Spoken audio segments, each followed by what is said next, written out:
We are back. It's a Monday. That means we've got another episode of Hard Money Monday. And I'm super grateful and excited to have Jason on today. Jason and I have known each other for a few years now. I'm sure we met at Men's Business Group at Radiant, right? I don't know how else we would have met. It was. Yeah, that was it. Nice. Yeah, Radiant Church. Let's go. Okay. So let's dive right into it, man. We're going to be talking about multifamily. I know that you personally work with a lot of clients in both the residential multifamily space and the commercial multifamily space, and there are very big differences between that. And there's also a lot of, I think, maybe a change of opinion on generally if Florida is a good cash flow market or rental market. And so there's a lot to dive into there. But first off, man, just share your experience with, how you got into real estate, what you've done in the multifamily space, and fill us in a little bit. Yeah, absolutely. And thanks for having me. Excited to be here. So for us, my wife and I constantly, we are trying to learn and grow and develop. And through that, we try to read quite a few books. We were directed many years ago. This was about 2017 or 18. Directed as many other investors to read Rich Dad, Poor Dad. And that's what kicked us off. At that time in a previous life with my employer then, I remember reading that, and my financial advisor came back and said, "Hey, you should look, great book. You should look into multifamily." And at the time I was thinking, no, because I just didn't have a very good perception of what multifamily meant. And then after a few months of digging into everything, reading more, listening to podcasts, things like that, it made a lot more sense. So Jason, having a bit of a mentor. what was your original perception on like multifamily? Why was it? I don't know if I want to say negative, but why were you like, Yeah, it's not no, for me? great question. For some reason, I always thought about them being in bad areas, normally dirty, thinking not necessarily the best tenants, things like that. Not Sure. saying that isn't true in some areas, Right. but it's kind of that once you start looking for it and getting that RAS activated at that point, then you start seeing, oh, this is actually everywhere. I mean, look at St. Pete, especially. It's a Yes. multifamily haven down there, and Right. in some incredible areas. Yeah, St. Pete, that's a really good point because Tampa, I feel like when I think of multifamily in Tampa, there are some like low key really good areas with small multifamily. Like Davis Island has a bunch, actually. Hyde Park has a good amount. But other than that, it's like you don't see a lot of it in South Tampa or like North Hyde Park. But in some of the rougher areas, you'll see some of it. But in Pinellas, it's just like random spatterings of like really good areas of small multifamilies. And that's Pinellas County, I think, in general, where it can be multi-million-dollar homes sitting next to trailer parks. So Dude, it's all over the place. Pinellas to me it's very hard. Like I have a hard time looking at a map in Pinellas, with a few exceptions. Like some areas are clearly bad and clearly good, but a lot of it is just like I don't know if this is a good area or not because it's all so weird. Hillsborough, I'm like, oh, this is a great spot. This is a great spot. This sucks. This is okay. It's like very defined. Pinellas is Right. not a very defined No. area. It makes investing there kind of difficult unless you're local. Yeah. Yeah. Definitely agree. It definitely helps when I have buyers or anything like that I'm working with. I always tell them from the beginning, drive around a neighborhood, because Yeah. you can also make the listings look, however that listing agent wants them to look. So it's really nice to actually drive around the area, get a feel for it. Sometimes you're pleasantly surprised, and that can go both ways. Surprised in a good way, or okay, we need to get out of here immediately because I don't feel safe. The listing is never going to include the squatter house across the street, right? Like Exactly. Cool. Okay, so your perception originally, they're dirty, bad tenants. Like this is just not something that I want to get into. What changed? Like I said, working with the advisor, becoming more of a mentor in that, He invested in multifamily at the moment, and it really started to make sense once you get down in the numbers. I'm definitely a numbers guy. I've always loved math, things like that. So being able to analyze things based on numbers. The big thing that kind of changed for us is that let's say you're investing in a single family house. If you have a vacancy, you're at 100% vacant. You have zero income coming in. Where even if you have a duplex and one of those is vacant, at least you still have money coming 100%. In. And that really changed it for us. And then we started to recognize the areas, like you said, being able to drive around. And that became our Saturday and Sunday activities, was driving around, looking at real estate and just kind of driving for dollars, seeing what was out there, seeing exactly where we wanted to be. It was different for us because we also decided to house hack. So our first property, instead of just buying a single family, like most of the world will do, we decided to buy at least a duplex, and that's what we ended up with, where we lived on one side, rented out the other side, and we had more than half of our mortgage being paid for by someone else. Love that. So my big takeaway with this is, if you need date ideas, Sunday drives, aka looking at listings together. maybe discuss it before that becomes a date activity. Make sure you're with the right person for that to happen. Yeah. I mean, it's an easy way to disqualify someone. Oh, you don't like real estate? I don't know. Yeah. Maybe this won't work out in the long run. So you started out house hacking. I know you were like, high income W-2 for a long time. You didn't become an agent until after you had successfully house hacked, correct? Or no? So ironically, we closed on our first property August 3rd of 2020, and I got my real estate license August 14th of 2020. Oh, really? And so it was perfect. I really used the pandemic. At that time, I was in banking, so we had more limited hours. So I would come home, study for the real estate license, and utilize my time that way. And it really was, the purpose was to help us for the investing. It worked out perfect because our realtor at that time, who's a mutual friend of ours, he was able to get paid from us working on August 3rd. So that was great, where he was able to get that commission. And then, 11 days later, I had my own license and was able to kind of get off and running with that. That's awesome, man. Okay. So what about, like, now that, so you've been in the space, like almost 5 years now, like 4.5 years. Yeah. For a lot of the clients that you work with are buying multifamily locally, correct? Correct. Yeah, they absolutely are. What have been some of the most like common mistakes that you see that you're either telling your clients like, hey, this is what I commonly see go wrong. Like, you don't want to do this. What in particular in the multifamily space in Florida do people need to look out for to make sure that, like with the title of our live here, that they're not buying a crappy deal? Yeah, for sure.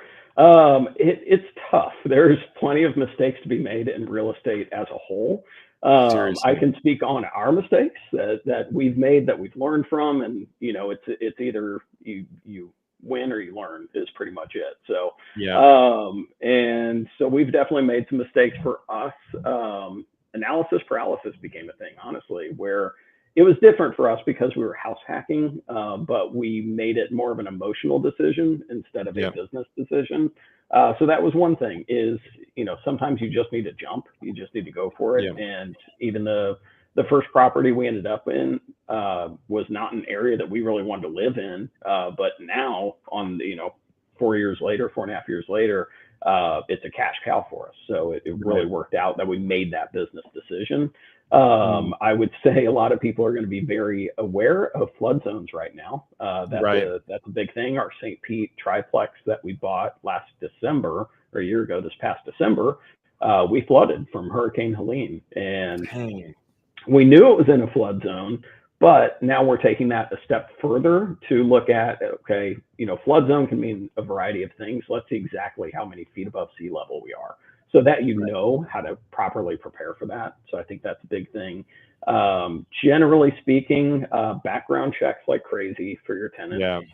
Don't be afraid to really dig into those, being a realtor, I can say this, but listing agents are going to sometimes tell you half truths in those listings. So trust but verify. Definitely dig Yep. in.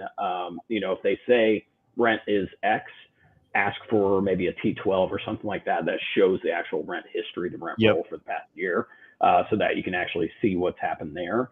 We're looking at one right now in St. Pete that we absolutely love. It's going to be, we have an idea to kind of combine our real estate investing with kids in foster care, trying to put Love those it. two together. And we have one where looking at the listing, it didn't make sense. We finally got in to see it.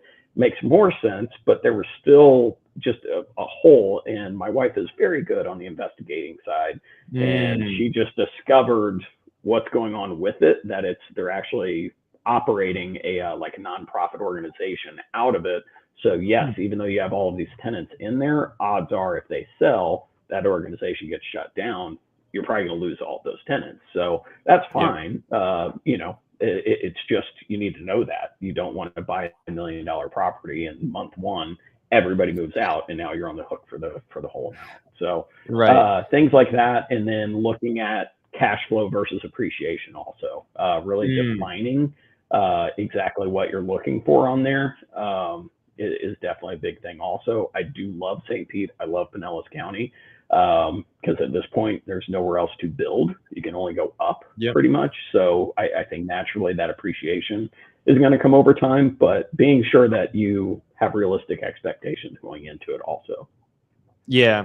Well, Pinellas County, if I remember correctly, is the most densely populated county in Florida, which is really saying a lot. Like more dense than Miami-Dade, more dense than, I don't care what county Orlando is in, but whatever county that is, Orange County. I mean, part of it too is the fact that like the county literally is only population areas. Like if you look at Hillsborough, there's farm country. Pinellas is literally just the entire peninsula is built. All of it. That's it. There's nothing left. Yeah. I will say in your point too about backgrounds with tenants, it's almost like if you were to hire an employee, somebody who's going to work for you and you expected them to generate money for you, would you just hire anybody or would you background check them, like try to get a feel for how they operate, try to get a feel for their past work, talk to some other people? And I don't know why it just goes out the door with tenants. Like, oh, I'm sure they'll take care of it. Like, dude, at least 50% of people, this is my personal philosophy. 50% of all people that exist are just weird. And like, I don't really want to rent to those people. Maybe there's weird people, like they're OCD weird. Love those people. I'll rent to those. You want to be really careful because, I mean, you know how quickly maintenance, expenses, et cetera, add up. And if you're making $200 a month, net, which is considered really good in the single family space, that's like one tenant damaged door knocks out 3 months of profit, which is brutal. Yeah. So I'm curious what your thoughts are on this, because I know you just said you love Pinellas County, and here my personal take on Florida looking forward. I do agree with like there's job growth and population growth, and there's not anywhere to build. 100% correct. The counter argument and what I'm seeing right now from a lot of folks buying rentals is that there's a lot of upward pressure on property tax. In Florida, generally, they're just like, let's max out how much we can increase property taxes for everybody. Seems to be the trend. So I'm seeing property taxes go up by, in some cases, a couple $1,000 a year for people. And then insurance is skyrocketing and projected to continue to skyrocket, which is expensive. And if you get denied for insurance, like you can't, I don't know what you do with the loan. So I have like pretty mixed feelings on long-term holds in Florida. And I'm just curious what you think of it as a guy who's, got active investments in Pinellas and advises clients on investing there as well. Yeah, for sure.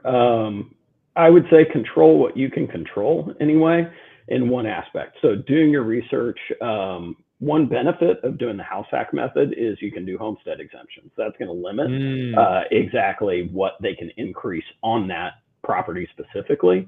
One thing that I've also learned to do is look at when it was last sold. So if they've owned it just for a couple of years, that reassessment isn't going to be as substantial. Right. But if you're looking at some of these, investors have owned them for 25 years. So Yeah. they haven't really been reassessed since the 90s, and think of how different, housing was at that time. They Right. probably paid 80 grand for something that is now $900,000. Yeah. So you're going to see a more substantial hit in the property taxes when it Yeah. reassesses the following years.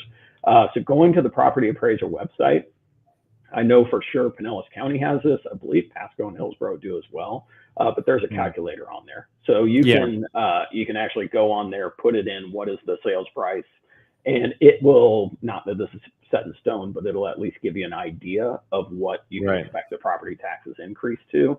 I've heard horror stories of that, even for people buying their dream home.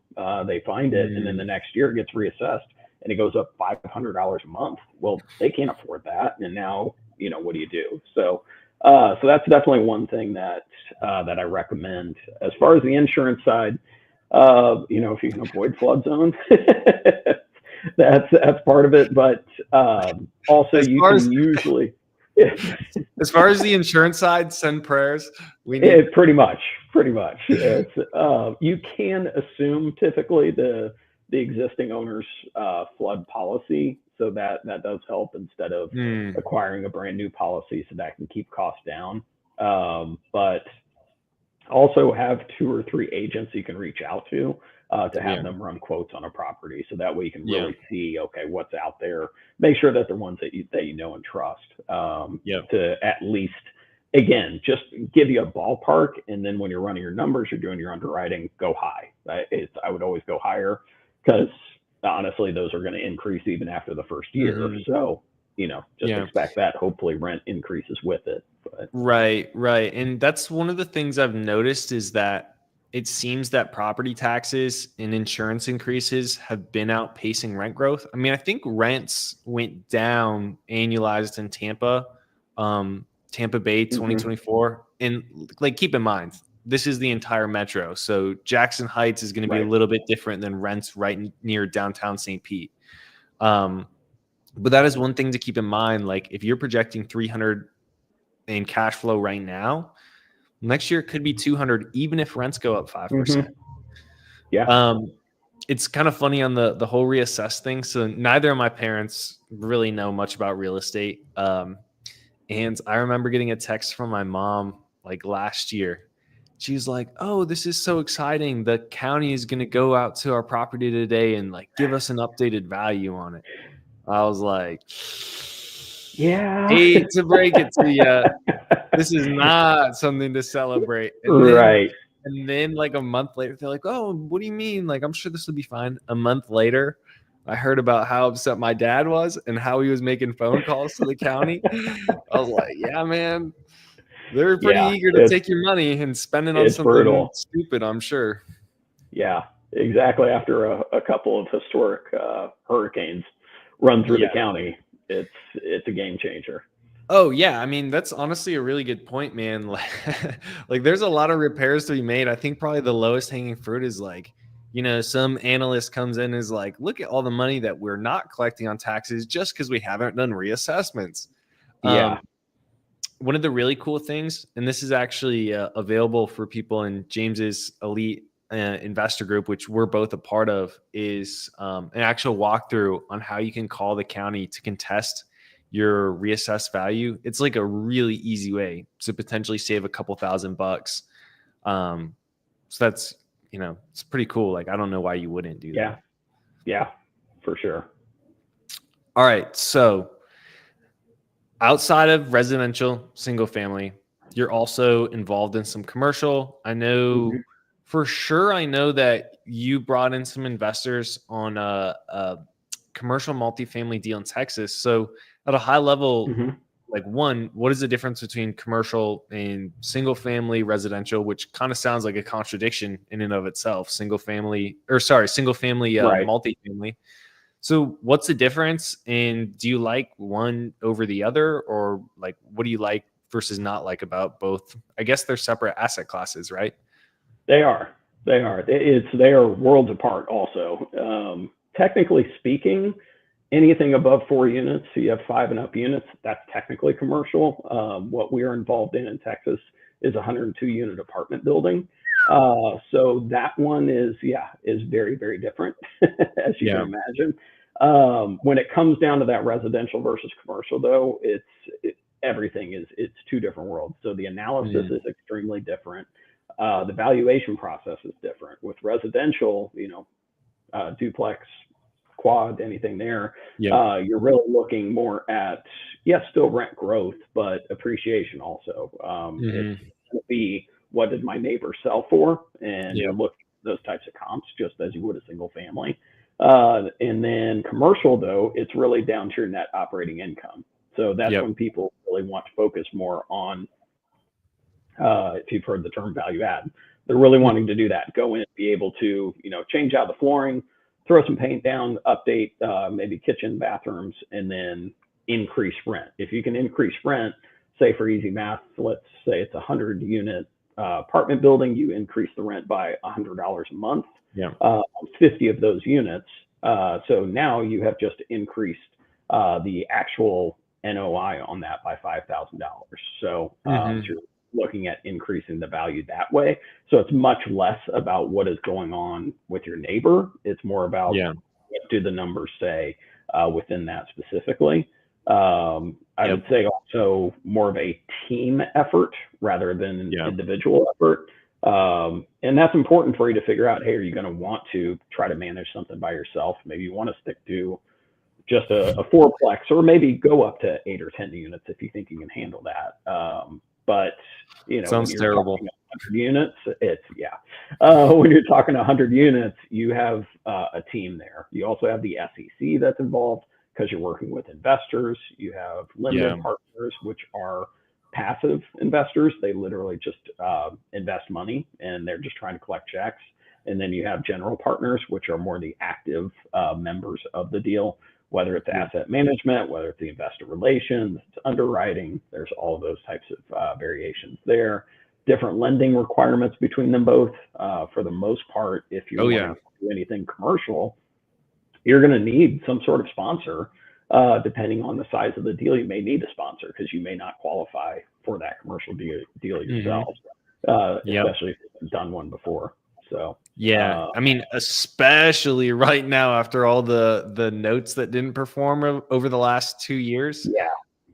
You'll also really need to get good at raising money now because oftentimes you have to bring like 30 to 40% of Hmm. costs for a down payment. Like it's Yeah. not the Plus, game that people were playing in 2017.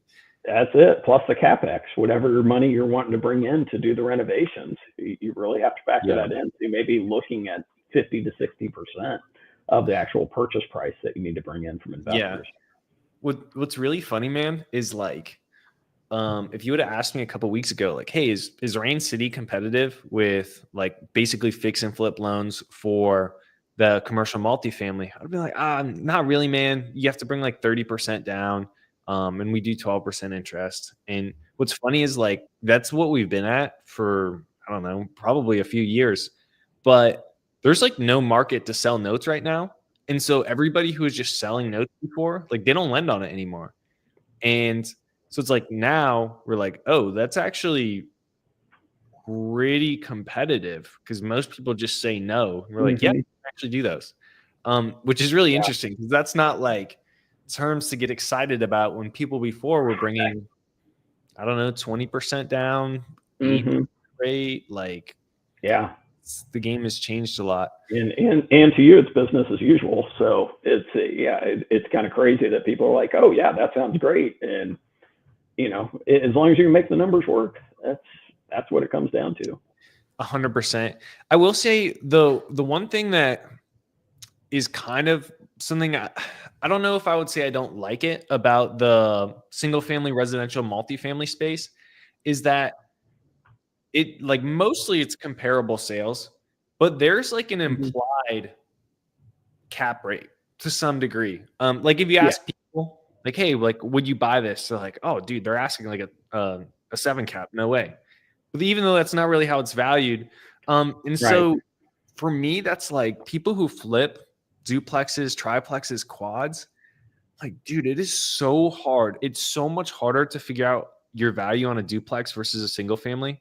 You always Yeah. have less comps, almost without exception. Like Mhm. sometimes there's like neighborhoods of duplexes and it's easy. It's Yeah. just way harder to define value. It's really hard to figure out like, hey, how much do I need to renovate this? Does this need to be like Section 8 ready? Does it need to be Class B ready? Does it need to be Class A? To figure out what is the best for the price you can get. Because sometimes on rentals, the difference between Class C and Class A finish, you'll get almost the same purchase price. Like, Oh it's yeah. not going to matter. Um, 100%. so it's like I don't know that I'd ever want to flip a 2 to 4 unit unless it was really a no brainer. Like they are Right. designed for really good appreciation to buy. Hmm. Whether it's like the burst strategy isn't dead. It's really great for those types of properties in particular. But I find that those 2 to 4 units is like the hardest thing to value. Like it's way easier to Yeah. go 5 unit plus. Oh, we know what the value is. Just you NOI, use the cap Yep. rate, like super straightforward. Single Right. family, super straightforward. You can about pinpoint it most cases. But the 2 to 4 units tough. Like, do you have any clients It can that be. do you have clients that go in and like try to flip those? And I mean, how hard a time do you have coming up with what you think those things are worth? Yeah, it's tough. It's almost pulling from the way that you would underwrite a commercial deal, somewhat pulling from that, like principles of Yep. that to try to fill in those gaps. So Yep. you're looking still a little bit at what that NOI is going to be, trying to look at what the expenses are, looking at what the expense ratio is compared to income, Yeah.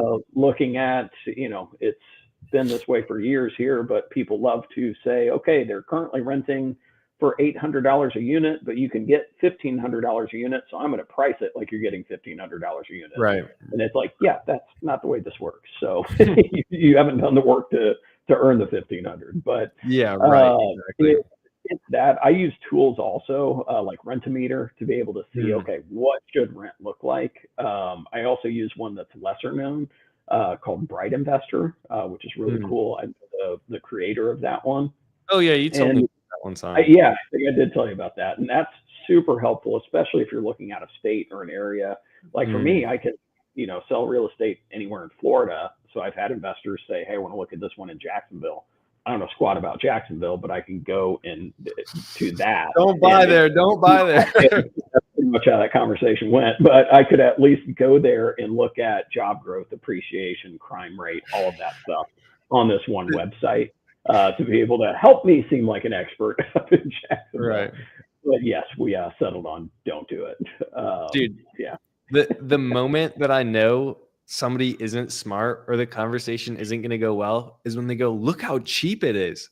Like, yeah, dude, because nobody wants that crap. Move on. Like, Yeah. things, you get what you pay for. Like, if you want to buy a 30K house in Jacksonville, expect the worst tenants ever, contractors to steal your money, and someone to break your window within the first Right. couple of months. Yeah. That's what you want, and that's how you want to real Yeah. estate invest.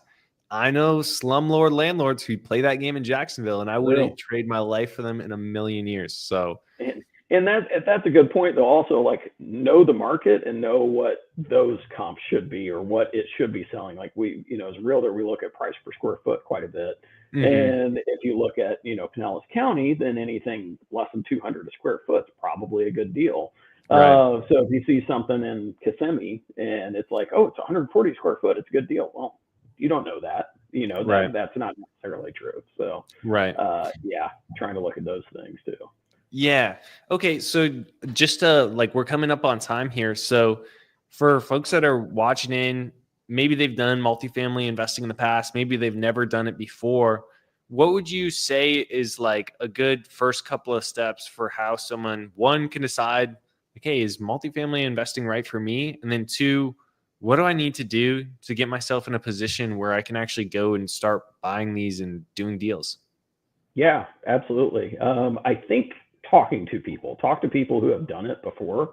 It's kind of that whole premise of don't be the smartest person in the room. Right. That's what we did. We went to a ton of investor meetups. We hadn't even invested in anything, but just talking to people if I can learn from you something that it took you 5 years to learn, but you can tell it to me in 15 minutes, that's extreme value. So being able to talk to someone, I take pride in being a realtor who also invests.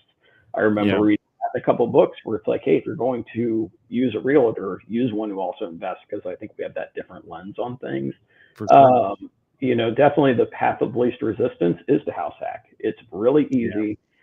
You could get an FHA loan. You're only putting 3.5% down, and you can learn what it's like to be a landlord with your neighbor. So it's really easy. If the toilet's broken, if whatever it is, you can just run yep, next door. So that's an extremely easy way to do it if you're in a position to do so. Not everyone is, but I mean, we did that with that. We continue to do it right now. Like, we hmm may do it until we're like 50. I don't know. Like, yeah, it works. It's an easy way just to keep yeah, accumulating properties. And then once we are at a point of income from all of those, and we're talking cash flow income, then it's like, great. Now that can pay for our dream house that we actually want to move into. So, um, 100%. I think just looking at it with that different mindset. But there's still opportunities out there. But definitely run your numbers ahead of time. Utilize the due diligence period, and don't scoff at the numbers or think that you can bypass them either by saying, okay, well, if this happens in the economy, then I'll be making this.